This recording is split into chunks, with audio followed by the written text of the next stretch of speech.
Hey everyone, it's Nate and Callie, and coming at you out of our house again for our Wednesday night fun series. And we're running out of ways to tell you we miss you, but we still miss you all dearly, and we can't wait to be together one day. And since we don't have you all to keep us in shape anymore, we had to come up with our own workout, and we're gonna call it the Graceland Students Mashup, and it incorporates several of our favorite things about Graceland students.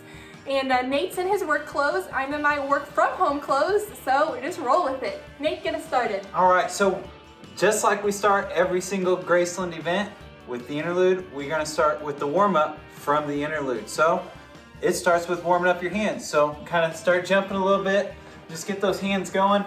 Gotta get the blood moving. That's what working out is all about. Whew, that was a good warm-up.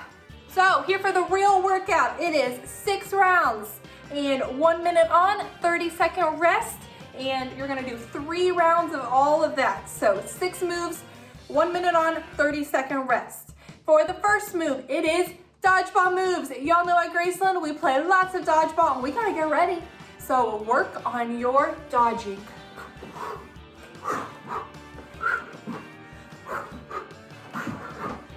Man, I'm ready to play some dodgeball now. All right, so next up, we got lunges. Lunges, they are good for some kickball. Gotta get those legs strong. So, make sure you're doing lunges, get to 90 degrees. Very important, have good form, keep the back straight. You're gonna be ready to be kicking home runs when we get back. But don't hit the ceiling, please. That happens way too often. Yep. So next up, you know at Graceland we like to dance, and we also like to play 9 square, and those things require jumping. So inspired by the church clap, we're gonna work on our jumping. And so you do 2 on your right leg, 2 on your left leg, and you repeat. So 2 right, 2 left, 2 right, 2 left. Do this for a minute and you're ready for the church clap. Woo! We almost look like a TikTok right there. All right, so next up, ironically enough, the game that we played on our last Wednesday night before all this game, some toilet paper dodgeball. So to be ready for when we get back, do some stacking.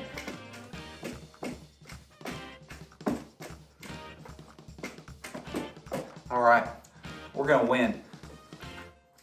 Okay, y'all know we also love some torpedo ball, which involves some more cardio, some running.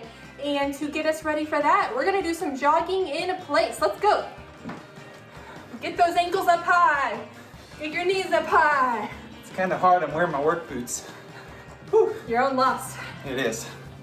All right, that's good enough. I'm getting out of breath. Can't be doing that. All right, last but not least, gotta do the interlude.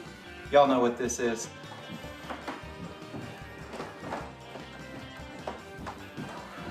Oh, I mastered that one. Man, that was a good workout. So we care decently about working out, but we care a lot about taking care of our bodies and you all taking care of your bodies. So once again, that was 6 different moves, 1 minute on, 30-second rest, and rest in between everything. Also, drink lots of water, stay hydrated. We love you guys a lot. Stay in shape until we see you again, and we miss you. Give it up for Caleb. Miss ya. Hey Graceland students, hope you're having a great week. It's beautiful weather. We don't have anywhere to go. Lots of time just to enjoy the beautiful weather as we work on school and life. Man, we miss you guys. We're continuing to pray for you. It's good to be able to touch base. Hope some of you were able to join in on our Zoom call this week, or that you're following along with our Instagram stories and everything we're doing just to stay connected with you guys during this time. Well, we are in our final topic of our Matthew chapter 18 series. So if you have a Bible, go ahead and grab that. Turn to Matthew chapter 18. We're going to start in verse 21 in just a little bit. So our last topic, we're actually going to break down into 2 weeks. There's a lot that we can say here. The passage is a little bit longer, so we're going to take 2 weeks to walk through this topic. And our theme is forgiveness. So forgiveness is one of the most beautiful and freeing and life-giving things you can experience. If you've ever been forgiven by somebody, you know, man, I messed up. I did something and hurt my friend's feelings. He deserves to be mad at me. He deserves to hate me. He probably deserves to punch me in the face right now. But then your friend forgives you. If you've experienced that, it is so freeing. It's such a joyful moment. But if you've ever been on the other side, someone's done something wrong to you, and they've come and they've apologized, or maybe they haven't apologized, but it's our job, it's on us to forgive that person. It can be so difficult. So forgiveness is both one of the most life-giving and joyful things that we can have, and at the same time, it can be one of the toughest, most difficult responsibilities for us as believers. Now, thinking about this theme of forgiveness, I thought back 5 years ago. Molly and I were living in South Carolina at the time. And if you're familiar with this story from 2015, you know that South Carolina went through one of the hardest, most tragic moments in history as a state and maybe even as a country in 2015. And that was when Dylan Roof walked into Emmanuel AME Church and killed 9 people. As the trial ensued afterwards, it became very clear this was completely a racially motivated hate crime, and he just seemed to have no remorse for it. It was such a tragic moment for our state. And I remember our church and people in our area walking through just the difficulty of processing how something like that could happen, how so much hatred and so much evil and violence could happen. But one of the most amazing aspects of this event, and maybe why you've heard about it before, was the response of those church members who survived. There's video footage following some of those trials where several of those church members who lost family members, lost loved ones, lost their pastor, stood up in the courtroom and told the shooter, "We forgive you." So I just went back and watched one of the interviews that NBC did with 3 of the women who were there or who were connected to it. And one of the ladies, Polly Shepard was her name. During the interview, you can hear her say, "I forgive you. May God have mercy on your soul." She said that to him in the trial. And the reporter said to her, "Were those words hard for you to say?" And immediately she responded, "Not at all. Not at all. Those words were not hard." That's amazing. That's mind-blowing to me. As I think about someone who does not deserve forgiveness, that story is just one of those examples. And yet this lady comes and offers. And as you get into the story more, you can see that faith and their understanding of the gospel is the root that led to that forgiveness. It's beautiful. It's a beautiful picture. And we love that story of forgiveness, because it helps make sense of something so difficult there. So the main idea we're going to talk about from our passage today relates to this. I wonder, as we see that forgiving heart that those people had, I wonder, do you have a forgiving heart? The main idea that I think this passage communicates to us is that kingdom people do not keep score. Kingdom people do not keep score. That's what we're going to talk about today in Matthew 18. Let's turn there now and starting in verse 21. So read with me. Then Peter came up and said to him, Jesus, "Lord, how often will my brother sin against me and I forgive him? As many as 7 times? Jesus said to him, "I do not say to you 7 times, but 77 times. The passage goes on into one of Jesus' most memorable parables about forgiveness, about the king who forgives the servant who owed him much. But we're going to dive into that next week. So we're going to focus just on these first 2 verses this week as we begin and introduce this idea of forgiveness. So like I said, part of the problem of forgiveness that we see here is that Peter represents us. Peter represents us all in the hearts that we have when it comes to people doing wrong things against us. The problem is that we are scorekeepers. So often, we have the heart of a scorekeeper. And that's what Peter demonstrates here in verse 21. So the rabbis in Peter's day had a rule They said that you should forgive someone 3 times when they've done something to you wrong. And after that, you don't forgive that person anymore. Now imagine your friend's at school and she tells a lie about you to someone else. That would make you pretty upset, right? Especially if it's a mean lie or if it's just something not true and it makes you look bad, you'd be upset. But what if that friend came and apologized, or you confronted her and she apologized? Would you forgive her? Now, what if next week you're in the same class and that friend tells another lie about you? And then she comes and apologizes again. What are you going to do? Will you forgive her a second time? Well, what if the next week it happens a third time? Man, by then most of us would be done, right? Like, there's no way. You've proven that this is just who you are. You are a liar, and I am not forgiving you. I'm not going to trust you ever again. So that was the rule the rabbis would have followed. And they would have said, yeah, that makes sense. So Peter, though, he's an overachiever. I don't know how many of you are overachievers. I know quite a few of us like to be overachievers, and Peter was definitely an overachiever. So he comes to Jesus and he's like, man, I'm going to make myself look good. Jesus, I know most people say 3 times. What if I forgave my brother 7 times? That would make me pretty good, right? Then I'd really be going above and beyond. But Jesus is not impressed by that. The overachieving wasn't quite good enough, apparently. But can you imagine, what if your friend did that to you 7 times? Would you forgive? Would you forgive her 7 times? That would be tough, wouldn't it?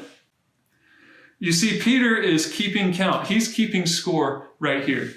And so often that's our heart. We are score keepers. We keep a list. I wonder for you right now, what is that list of people who have done something wrong to you, of people who have sinned against you one way or another? Maybe your friends ditched you at school the other day. You thought you were hanging out afterwards. You thought you were doing something fun together. They ditched you, went somewhere else. That didn't feel good, did it? Maybe someone gossiped about you. They spread a rumor. Maybe there was a breakup that you went through and it hurt, and it's hard now to forgive that person.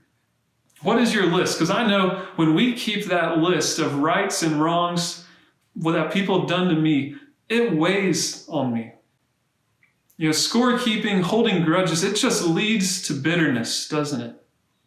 And when you go to bed at night still thinking about a thing and wake up in the morning still thinking about that same thing, it is just heavy on your soul. The process here that we've seen in Matthew 18 is that we're supposed to pursue people. We talked about pursuit 2 weeks ago. We're supposed to chase those down who have done something wrong.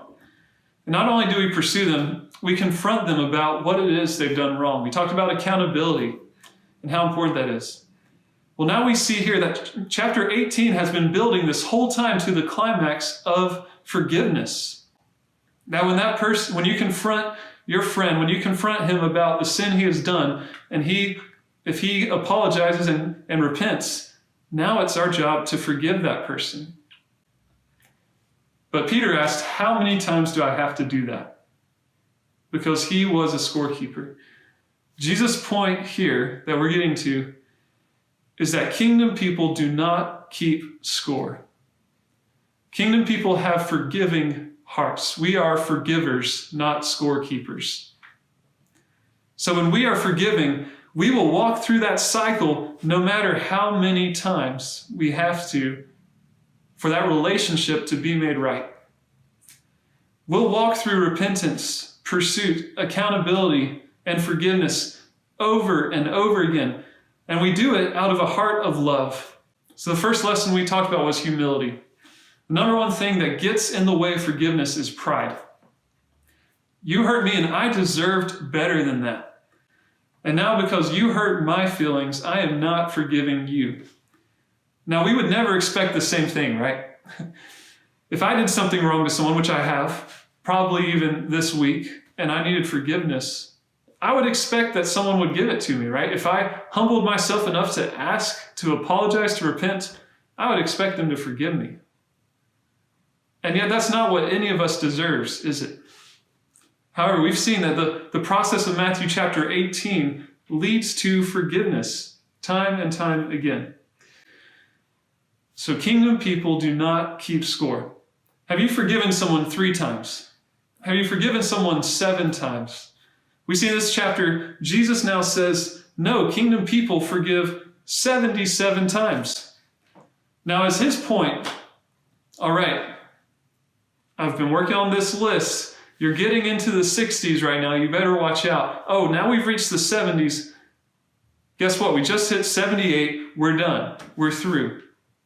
That's not the point, is it? The point is no one can keep count of 77 times that someone has sinned against you. That's just ridiculous.